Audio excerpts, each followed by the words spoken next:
السلام عليكم ورحمة الله. ازيك حبايبي؟ عاملين ايه؟ يا رب تكون في احسن حال. النهاردة هنعمل مع بعضنا فيديو ندمس الفول بتاعنا ازاي بطريقة سليمة زي اللي بنجيبه من المطعم واحسن. انتوا عارفين كل سنة وانتوا طيبين، احنا داخلين على شهر رمضان والاسعار في الغالي، وتروحوا تجيبوا حبة فول ب5 جنيه مش هيعملوا اي حاجة. فالاحسن ان احنا نعمل حاجة بايدينا وضمننا احنا عاملينها ازاي. يلا نسمي ونصلي على الرسول ونقول معانا ايه. انا معايا هنا نص كيلو فول نقعاه ليله كامله ومصفيه من الميه. معايا هنا معلقتين رز غسلاهم، معلقتين عدس اصفر، معايا بابريكا اللي هتدينا اللون بتاع الفول اللي احنا بنشتريه زيه بالظبط. معايا هنا طماطميه، ومعايا هنا ليمونه،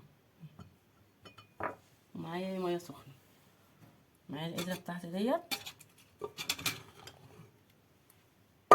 اللي هنحط فيها الفول. انا دلوقتي هضيف معلقتين الرز هيدينا القوام بتاع القلة على الفول، يبقى سميك معانا. هنضيف له بردك المعلقتين العدس،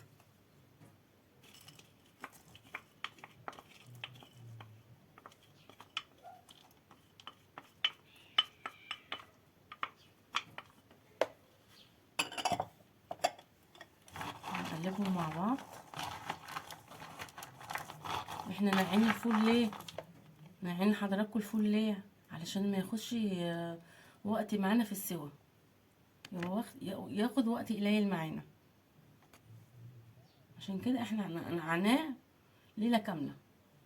طبعا قبل ما ننقعه انا غاسله الفول بتاعي طبعا. هنقلب المكونات مع بعض. انا دلوقتي هحطه في القدره ديت،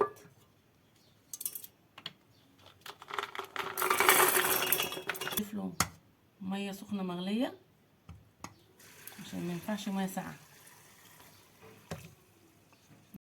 انا هضيف له ميه سخنه مغليه عشان الفول بتاعنا ما يحجرش، لازم ميه مغليه، ما ينفعش ميه من الحنفيه. هضيف له المعلقتين البابريكا اللي هتديني اللون بتاع الفول.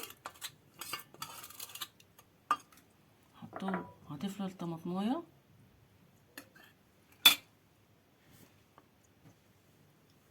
انا دلوقتي هحطه على البوتاجاز يستوي وهغطي عليه. ولما يدخل في التسويه هعصر عصره ليمون، عشان الليمون دوت عشان الفول بتاعنا ما يسودش. هضيف له عصره الليمون عشان الفول بتاعنا ما يسودش. وكل الفول ما يستوي ويشرب الميه بتاعته هضيف له بردك ميه سخنه مغليه، مش هضيف له ميه من الحنفيه، ميه بردك مغليه. وهكذا لغايه ما يستوي. لما يدخل في التسويه ويستوي هنرجع مع بعض نشوفه. انا دلوقتي هحطه على النار ورجعت لكم يا حبايبي بقدره الفول. شايفين الفول بتاعنا؟ شايفين حضراتكم؟ ولا مش فول؟ بصوا منظره تحفه، منظره يفتح النفس. يلا بصوا هغرف لكم حبه من القدره، وش القدره. شوفوا شكل الفول بتاعنا شكله عامل ايه. بصوا يا حبايبي، شايفين داخل القدره بتاعتنا كده شويه عشان اوريكم منظر الفول. بصوا الفول زبده، شايفين؟ خد معايا نص ساعه بس، والله نص ساعه وبقى عاملين زي عشان انا نقعته ليله كامله. لما تجيبوا حبايه الفول تقول للراجل انا عاوز الفول المدمس الحبايته صغيره، ما تجيبوش الحبايه كبيره. تقول الحبايه اللي زي دي، حبيت بقى طحينه، حبه زيت، عصره ليمونه. كلي بقى فول. بما ان بنتي بتحب زيت الزيتون انا هحط حبه زيت الزيتون،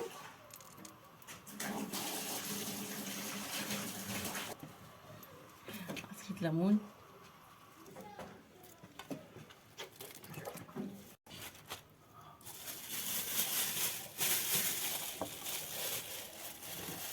هعبي مع حضراتكم الفول. كل واحد يعبي الفول بتاعه كميه عدد افراد اسرته. الاسره بتاعتنا مش كبيره قوي، شامله الكيس. ايه رايك منظر الفول؟ عاوزين تضاعفوا الكميه ضعفوها. انا عامله نص كيلو.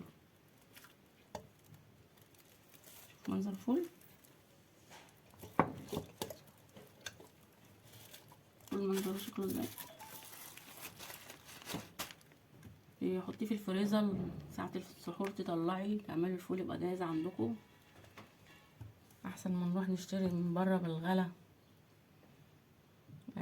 لو عجبكم الفيديو اعملوا لايك وشير، ويا ريت تفعلوا الجرس عشان يوصلكم مني كل جديد. وانا شايفه بصراحه القناه بتاعتي ما عليهاش تفاعلات جامده. انا بصراحه بتعب والله في الفيديوهات قوي. انا محتاجه منكم تشجيع. اللي مشتركش في القناه بتاعتي يشترك. لو عجبكم الفيديو اعملوا لايك وشير. لو لسه اول مره بتشوفوني اعملوا لي لايك وشير، واشوفكم في فيديو جديد. كل سنه وانتم طيبين.